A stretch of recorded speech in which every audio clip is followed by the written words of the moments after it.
Hola, mi nombre es Hernán Velosa y hoy vengo a hablarles sobre las escuelas de pensamiento económico para la materia de economía. Bueno, para iniciar como tal el video, les quería comentar que contamos con 7 escuelas de economía. La primera que les voy a comentar es la escuela mercantilista. Esa se denomina mercantilismo a un conjunto de ideas políticas o ideas económicas de gran pragmatismo que se desarrollaron durante los siglos XVI y el siglo XVII y la primera mitad del siglo XVIII en Europa. Bueno, se caracterizó por una fuerte intervención del Estado en la economía coincidente con el desarrollo del absolutismo monárquico. El mercantilismo considera que la prosperidad de una nación o Estado depende del capital que se pueda tener y que el volumen global de comercio mundial es inalterable. El capital, que está representado por los metales preciosos que el Estado tiene en su poder, se incrementa sobre todo mediante una balanza comercial positiva con otras naciones, o lo que es lo mismo que las exportaciones sean superiores a las importaciones. Los mercantilistas consideraban que la ganancia se crea en la esfera de la circulación y que la riqueza de las naciones se cifra en el dinero. De ahí que la política mercantilista tendiera a atraer al país la mayor cantidad posible de oro. El mercantilismo tuvo gran éxito al estimular el crecimiento de la industria, pero también provocó fuertes reacciones en contra de sus postulados. La utilización de las colonias como proveedoras de recursos y su exclusión de los circuitos comerciales dieron lugar, entre otras razones, a acontecimientos como la Guerra de la Independencia estadounidense, porque los colonos pretendían obtener con libertad su propio bienestar económico. Su eje era encontrar la política económica capaz de permitirle al Estado ser más rico y más poderoso. Los mercantilistas fueron los que dieron origen al proteccionismo económico y a la intervención del Estado en la economía. Bueno, ahora para continuar, vamos con la segunda escuela. La segunda escuela es la escuela de fisiocracia. Esta escuela de pensamiento económico surgida en Francia en el siglo XVIII y la primera que aplicó el método científico a la economía, se basaba en la existencia de un orden natural, obra de la inteligencia divina, al cual debían someterse todas las normas sociales. Solo así el progreso sería posible y los hombres hallarían el camino de la felicidad. Este orden natural debe asegurar los principios de la libertad y de la propiedad. La fisiocracia concebía la economía como extremadamente compleja, en la que una modificación en alguna parte constituyente con el tiempo tenía efecto en las demás partes, lo que constituyó el primer análisis de equilibrio general. Afirmaron que la agricultura era la única rama que originaba producto neto, por lo que esta era la actividad que debía ser fomentada. Con respecto a las instituciones económicas, fueron los primeros en reclamar un régimen basado en la propiedad y en la libertad. La fisiocracia también fue la primera escuela en concebir a la actividad económica como un flujo continuo de rentas que circulaban de una clase a otra, que podían representarse mediante un cuadro sintético, el cuadro económico. Nuestra siguiente escuela es la escuela clásica, la cual es una de las escuelas de pensamiento más influyente en la ciencia económica, cuyos principales exponentes son Adam Smith, David Ricardo, Thomas Malthus, John Stuart Mill, entre otros más reconocidos economistas, considerada en el campo de la ciencia económica como la primera escuela de pensamiento económico moderno. Su comienzo se nota en 1776 con la publicación de la gran obra de Smith, una investigación sobre la naturaleza y causas de la riqueza de las naciones. Esta se funda en un contexto capitalista, en el cual la revolución industrial provoca enormes cambios en una sociedad que aún asimilaba el cambio de un sistema feudal y entraba a un sistema de capitalismo de mercado. La escuela clásica desarrolla su propia teoría del valor, la cual argumenta que el valor de todas las mercancías está dado por la cantidad de trabajo empleado en la producción de la misma.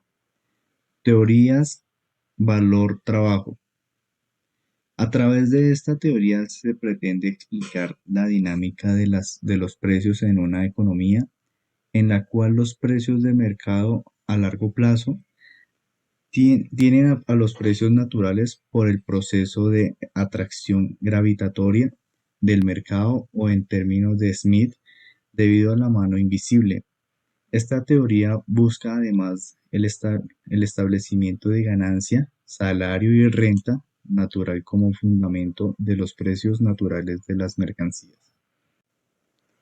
La teoría clásica crea supuestos fundamentados en la ética de mercado y a grandes rasgos se pueden enumerar en los siguientes. Primero, todas las mercancías se mueven en mercados de competencia perfecta. Segundo, hay mano invisible, es decir, en una sociedad cada individuo en búsqueda del interés propio genera el beneficio de la sociedad. Tercero, la única autoridad que lleva los precios al equilibrio es el mercado. Cuarto, las economías funcionan en un estado de pleno empleo. Promulga el libre comercio organizado por los agentes que interactúan en los mercados, oferentes y consumidores, basados en la teoría del valor-trabajo. Ahora continuamos con la escuela marxista. Se conoce como marxismo al conjunto de ideas políticas, económicas y filosóficas, fundamentadas en las teorías de Karl Marx y posteriormente de las de Engels, que vieron posible su experimentación en el campo social en la Rusia de inicios del siglo XX. El marxismo formó parte, desde su origen hasta la actualidad, de la carga ideológica de la mayor parte de los movimientos obreros del mundo. Marx comenzó haciendo la crítica a la filosofía que lo precedió y que se había limitado a intentar explicarse al mundo cuando lo urgente era transformarlo. Las bases del marxismo están en las corrientes filosóficas que nacieron en la antigua Grecia, concretamente en las doctrinas de Heráclito y Epicuro, que sostienen que la materia es el único elemento de la naturaleza. A esta corriente se le llamó materialismo y se oponía a la doctrina del idealismo, que veía en la materia, un reflejo de la realidad misma, que era incognoscible para el hombre común y corriente. Marx y Engels, a su vez, rescatan el materialismo de Feuerbach y, junto a la dialéctica de Hegel, reorientan la filosofía de su tiempo. Así, mientras Hegel afirmaba que el pensamiento creaba a la realidad, Marx sostenía que el pensamiento era lo material, traducido a la mente del hombre. Para Marx, el pensamiento y la conciencia son productos del ser humano, que es también un producto de la naturaleza. Engels redondeó la idea: no es posible la existencia de materia sin movimiento ni viceversa. El marxismo se disocia de la teología y la religión al reconocer que la materia precede a la idea. Por lo tanto, la idea de Dios es creación humana y la doctrina marxista no reconoce su existencia y llama a la religión opio de los pueblos. La religión fue condenada por el marxismo por ser alie- alienante, pero reconoció que hay otras formas de alienación, dado a que el hombre es materia, tiene necesidades y para satisfacerlas tiene que trabajar. Cuando un hombre no disfruta del beneficio de su trabajo directamente, recibiendo el justo pago sin intermediarios, se alinea por su trabajo, no le pertenece a él, sino al dueño de la fábrica, que compra su mano de obra y le revende con ganancia en cada producto que el trabajador genera.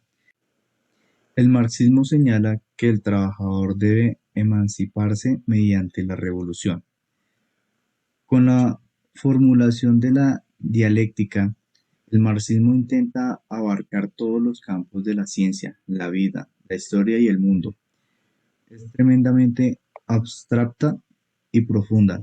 Mediante la dialéctica, Marx explicó el desarrollo de los procesos sociales, históricos, físicos, químicos, etc. La dialéctica marxista sostiene que el mundo es un conjunto de realidades cambiantes, inestables e inacabadas. Tanto lo material como el mundo de los conceptos se hallan sometidos a un proceso de cambio continuo. Al marxismo se debe la teoría de la lucha de clases, la definición económica de lo que el valor de las mercancías y del trabajo, el capital, la plusvalía.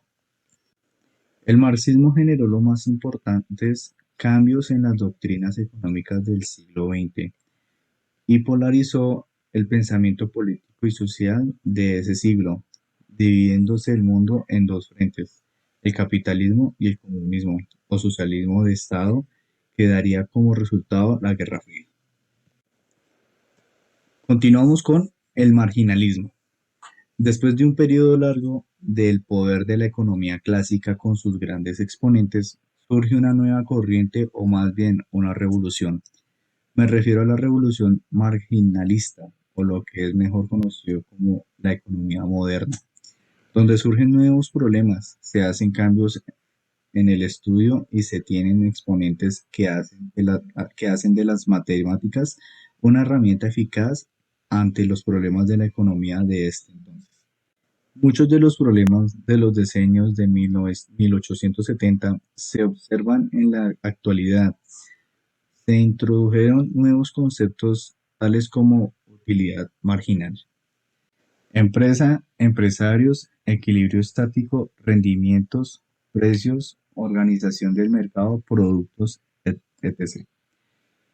Al paralelo del surgimiento de esta corriente surge otra de la misma fuerza que fue el marxismo, con ideas opuestas a las de una a las de algunos marginalistas, pero de igual importancia.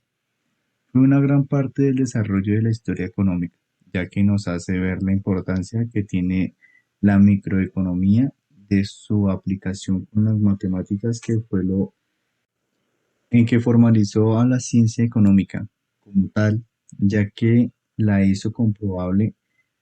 Aquí se le da como Alfred Marshall el nombre a la economía como ciencia con el nace y se consolida. Ahora continuamos con la escuela keynesiana. Es una teoría económica que surgió gracias a las ideas de John Maynard Keynes. Keynes fue un economista inglés que impuso una nueva forma de pensar la economía capitalista, instaurando un marco teórico que traería aparejadas renovadas políticas. Sus orígenes y ubicación se remontan a 1936, cuando Keynes publica su libro Teoría General sobre el Empleo, el Interés y el Dinero. La nueva propuesta de Keynes se basaba en otro equilibrio, en el equilibrio entre ingresos y gastos, entre renta y demanda agregada. Cuando la demanda agregada es insuficiente, decía Keynes, las ventajas disminuyen y se pierden puestos de trabajo. Cuando la demanda agregada es alta y crece, la economía prospera. A partir de las afirmaciones de Keynes surgió una poderosa teoría que permitía explicar el comportamiento económico. Esta interpretación constituye la base de la macroeconomía contemporánea. Y por último, tenemos la escuela neoclásica. Se dice que esta economía sentó los principios para la economía que tenemos hoy en día. Los economistas neoclásicos explicaron los precios relativos desde el lado de la demanda agregada, mientras que los clásicos explican los precios relativos desde el punto de vista de los costos, oferta, explican el valor de los bienes en función de la utilidad marginal, es decir, de la última unidad consumida. Este cambio teórico se llama la revolución marginalista, que fue el punto de partida del nacimiento del pensamiento neoclásico. La economía neoclásica sistematizó la oferta y la demanda como determinantes de la participación de precio y cantidad en el equilibrio del mercado que afectan tanto a la asignación de la producción y la distribución de ingresos. Se prescindió de la teoría del valor trabajo de las economías marxistas en favor de una teoría de la utilidad marginal, del valor de la demanda y una teoría general de los costos de oferta. Se aplican los precios de los productos no teniendo en cuenta la intensidad de producir los bienes, sino en función de las preferencias de los consumidores, así pudiendo obtener unidades adicionales de determinados productos. La segunda generación neoclásica comienza a principios de 1890. En la segunda generación neoclásica aparecen economistas como Alfred Marshall, que sostuvo que la economía no constituye un cuerpo de verdades, sino una máquina para el descubrimiento de la verdad concreta. Este aplica a la demanda a partir del principio de utilidad marginal y la oferta a partir del costo marginal. En los mercados competitivos, las preferencias de los consumidores hacia los bienes más baratos y la de los productores hacia los más caros se juntarían para alcanzar un nivel de equilibrio. Este equilibrio también se alcanzaría en los mercados de dinero y de trabajo. La teoría neoclásica, dividida en tres grandes escuelas como fueron la lausana, la austríaca y la inglesa, también abordaron el trato al mercado.